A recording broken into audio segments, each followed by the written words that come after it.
Hey guys, this is Justin. Just wanted to take a second to introduce you guys to TESmart's 2-port and 4-port B2U models. These KVMs are the exact same as the A2U models where we have a whole bunch of videos on the channel, except they come in a different form factor. So we have them both right here. That's the 2-port over here, and here's the 4-port.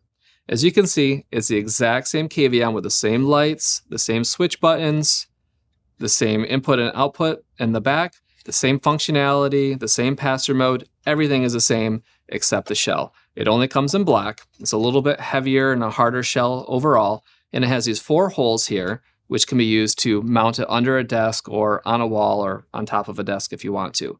Now, these KVMs are a really good option for people that are really concerned to having a nice, clean desk, because what you can do is you can mount this in the back underneath. You can run all your cables, and then you can control it with the hotkeys by doing scroll 1 or scroll 2.